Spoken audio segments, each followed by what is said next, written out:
Hello friends, a hearty welcome to our viewers and we appreciate your time for this program named Opinion Suggestion. Like the name suggests, the format of this program is to convey our opinion about an ongoing issue and also suggest best possible solution from our point of view to resolve that issue. It is up to the discretion of viewers either to agree or disagree with our opinion and suggestions. If you agree, please like and share it so that decision makers can consider it. If you disagree, we courteously request to ignore our opinion, suggestion or both.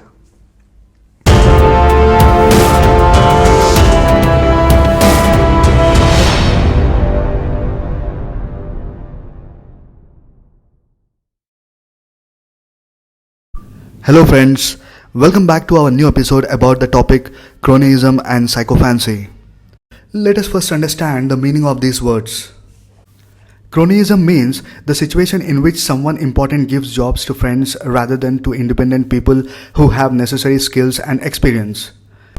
Sychophancy means behavior in which someone praises powerful or rich in a way that is not sincere, usually in order to get some advantage from them. These meanings are so clear that they don't even need further explanations. We must agree that above two acts are visible amongst people from all walks of life, especially businessmen and politicians. One of the examples of cronyism in today's time, given by social media and most of the other forms of media, is businessman Gautam Adani. For the people who aren't aware who Adani is, here is some information about him. When we started to write about this section at the end of August 2022, as per the Bloomberg Billionaires Index on 30th August 2022, Gautam Adani became the first Asian to enter the top 3 list of richest people in the world.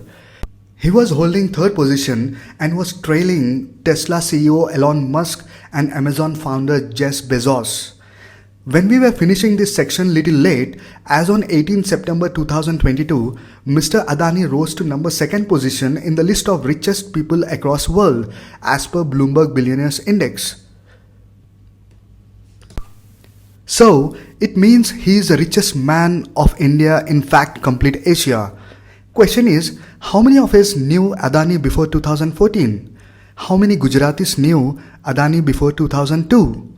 In India, the most common rich personalities we used to hear were Ambani's, Tata's and Birla's. After 2014, one name that was circulating even more than these people was Adani. The thought of this episode came after reading about the news that Adani is the richest man of India and third richest in the world. As per Forbes article, The 100 Richest Indians 2014, Adani was at number 11 and Mukesh Ambani was at number 1 position. Adani's net worth was $7.1 billion in 2014 as per Forbes report. As on 11 September 2021, his net worth was $68.5 billion as per Bloomberg report. Within a year, that is as on 18 September 2022, it jumped to $147 billion. As said by Professor K. Nageshwar in one of his videos, if Adani reveals his formula for such rapid growth, it will help India to become developed nation within no time. Now, such growth even raises the eyebrows of a commoner. Why it didn't raise the eyebrows of ED? As a commoner, this is the first question that comes to our mind. But at the same time, as a commoners, we will not know the facts unless the authorized agencies prove that something was fishy. For the sake of argument, let's agree that Adani's magic formula, hard work and effective decision making help him achieve such heights of success like we see in movies. But when opposition very straightforwardly attacks the ruling party and states that they are helping businessmen who are favorable to their party, and the two names that opposition refers is Ambani and Adani. Even a lot of independent reporters on YouTube and Facebook claim that ruling party does help businessmen who are in their favor. At this point comes the words cronyism and sychophancy. As we take Adani as an example for our episode and dive into the facts to search for the link between Adani and Modi. At this point, few questions that comes to our mind are, why will PM Modi will help Adani? How does Modi knew Adani? And what is the relationship between them? When we tried to search answers for these questions, we came up with this interesting article.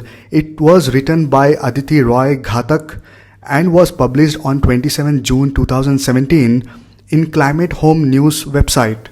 It gives answers to most of the questions and also throws light on the controversial points for which Adani Group was in news. In this episode, we would like to share some of the glimpses of this article and some supporting details. The article starts from 22nd May 2014. It reads exactly like this. On Thursday, 22nd May 2014, Narendra Modi's last day as Chief Minister of Gujarat, the Western Indian state he had ruled for 12 years, the Prime Minister-elect waved to his supporters at Ahmedabad airport. A smiling Modi stood on the stairs of the aircraft that would whisk him to Delhi and the pinnacle of Indian power. But even amid the jubilation, some eyebrows were raised. Behind the soon-to-be globally famous waist-coated figure, a purple and blue legend was stamped across the fuselage: Adani.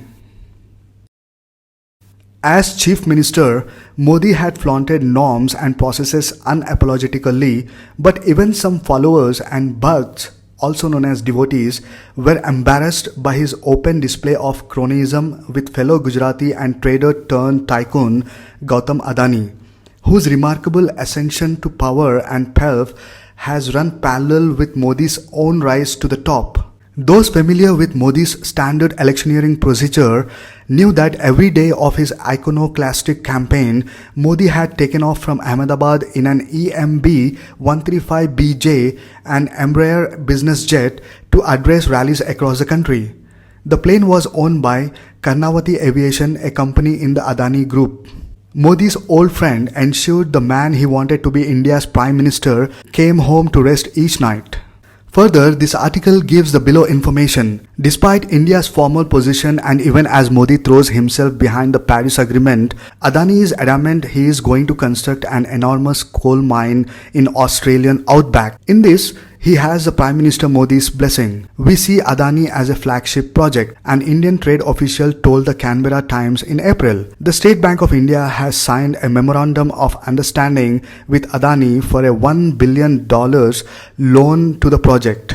According to the company, the mine would see 2.3 billion tons of coal dug up over a predicted lifetime of 60 years. The most obvious place for that coal to be burned is in Adani's fleet of power stations back at home. Modi tells the world what it wants to hear, but his primary constituency is a group of industrial cronies of whom Adani is first among equals, whose interests are unaligned with actions that address climate change nor any of India's plethora of environmental crises. The relationship with Modi is far from covert.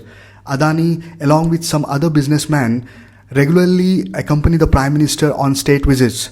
Generally, the pair's interests are viewed as synonymous. Further, the article states, cronyism has long been a way of life in India. A vast country of 1.3 billion people, sharply stratified with the richest 1% owning 58% of the total wealth, India ranks in the top 10 of the Economist list of countries with a sizable crony sector. For the first time in the history of independent India, however, accusations of business cronyism are now regularly leveled at the Prime Minister's office, with Gautam Adani the centerpiece of the conversation. Adani's business grew 12-fold during Modi's chief ministership and has grown by leaps and bounds since Modi's ascension to prime ministership. In 2014, he seemed to be emerged from nowhere to enter the ranks of the 10 richest Indians as Adani Enterprises moved from trading to everything that mattered. In the year after 13 September 2013, when Modi was declared the BJP's prime ministerial candidate, shares in Adani Enterprises jumped 265% and turnover grew 20-fold, according to India's leading business newspaper, The Economic Times.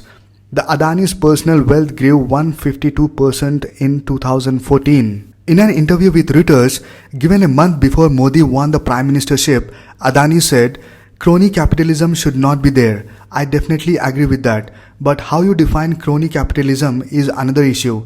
If you are basically working closely with the government, that doesn't mean it's crony capitalism." Adani was approached for comment for this article but did not respond. A recent investigation by Economic and Political Weekly discovered changes made by Modi's government to the rules that govern special economic zones had advantaged Adani companies to the tune of Rs 500 crores, which is $77 million. Adani's ability to secure government connivance under Modi's has been remarkable, well documented and long practiced.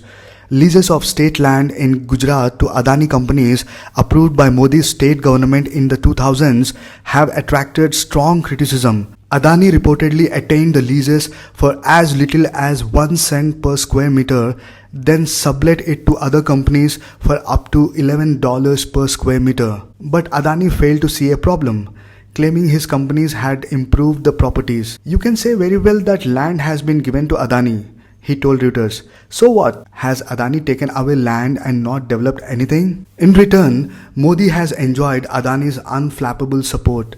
After a pogrom killed hundreds of people, mostly Muslims, in Gujarat in 2002, Modi's alleged sanctioning of the killings drew criticism from the Confederation of Indian Industry, CII, India's leading business chamber. Adani jumped to Modi's defense, setting up a rival chamber of commerce, the Resurgent Group of Gujarat, RGG, and threatening to leave the CII. He, along with some of other business interests, put up funds for Modi to host the first Vibrant Gujarat Summit, for which they hired APCO, a US public affairs consultancy. The summit, known as the Indian Davos, became a stepping stone for Modi to quote global business. Cowed, the CII eventually apologized to Modi. The article further informs, at the Paris Climate Conference, Modi told the world India would enlarge its forests to absorb 2.5 billion tons of carbon dioxide. Returning home, Modi directed the Environment Ministry to loosen its regulations. He wanted to facilitate a rite of passage to big industry in erstwhile inviolable areas. Dr. Dhruvyajyoti Ghosh, UN Global 500 laureate and winner of the 2016 LUC Hoffman Award, tells Climate Home. Coal mines were exempted from public hearings, irrigation projects proceeded without the proper clearances, and the right of tribal village councils to oppose an industrial project was weakened. In Modi's India, those who seek to defend the powerless find themselves targeted. Greenpeace fell foul of the government as it opposed the clearing of the sal forests of Mahan, home to more than 14,000 indigenous people in the central Indian state of Madhya Pradesh, by Mauritius-based coal miner SR Energy. How can protecting our forests be described as anti-national and promoting the economic interests of a foreign company like SR Energy be called as having nationalistic sentiments? Wondered the Greenpeace activist Priya Pillai, after being stopped from boarding a flight to London to talk to concerned audiences there about NGO efforts to save the Mahan forest. During Modi's first year in office, nearly 9,000 NGOs that received foreign funding, including Greenpeace India, had their licenses cancelled. Way back in 1994, before Modi became Chief Minister, the Gujarat Maritime Board approved a captive jetty at the Mundra port. This was Adani's chance to break into big money. In the Mundra Special Economic Zone, a concession granted to Adani by the state government, there had been 3,000 hectares of mangroves. Almost overnight, close to 2 million trees disappeared without a trace. Residents and NGOs are still seeking reparations for the illegal damage to the environment. But even in this ancient local dispute, Adani has benefited from Modi's rise to government. In 2015, the Environment Ministry withdrew a demand made by the previous government for a Rs 200 crore restoration fund from Adani Ports and Special Economic Zone Limited, India's largest private multi-port operator. Environmental clearances issued in 2009 to the company's waterfront development project at Mundra were extended. Several stringent conditions the ministry had earlier issued were also withdrawn. Above this, Environmental Justice Australia gives lot of insights in its report to reject Adani's coal mine venture in Queensland, Australia. It says in its report, the Adani Group's operations are so entwined, we argue that the environmental harm caused by the Adani Group companies in India and their breaches of environmental approvals demonstrate that Adani Mining Pty Limited is not suitable to operate in Queensland. In their website, under Adani's environmental record and analysis of the evidence section, they have given the detailed list stating that there is a significant evidence in India of the Adani Group's failure to comply with the law and environmental permits and of the environmental harm it has caused. You can refer their website to read complete report.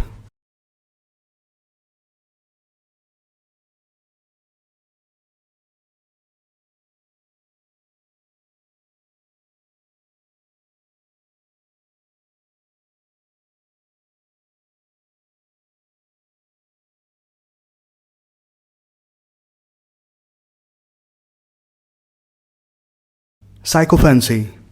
It might be very common to hear that businessmen, government employees of all departments, people from all walks of life doing sychophancy not only under the current ruling government but also under previous governments.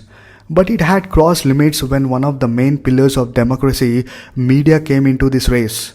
Nowadays, mainstream media has crossed every imaginable limit of sychophancy. Surprisingly, people who watch or read news from such media houses have very clear idea about it, but still they don't oppose them by not viewing or reading them. Instead, these media houses are not only award-winning but are top-rated, which doesn't happen without audience viewership. We don't want to give any examples or any proofs as people already know. Only point we want to highlight and get people's attention is that such attitude of media houses are the best examples of sychophancy in current times. To conclude, in current times, cronyism and sychophancy are new names for corruption. With these lenses, if you see around, which sector of our country is not corrupted? We can say corruption is at all-time high in India. BJP's agenda was to eradicate corruption. Instead, they smartly changed the lenses in a way that people see corruption happening, but they can't call it corruption. Our suggestion is that people has to realize the intensity of the problem and must use their right to vote to bring a party that can take the nation onto the development path which benefits all Indians equally irrespective of their caste, religion and region. Thank you so much for your time and patience. Have a great day.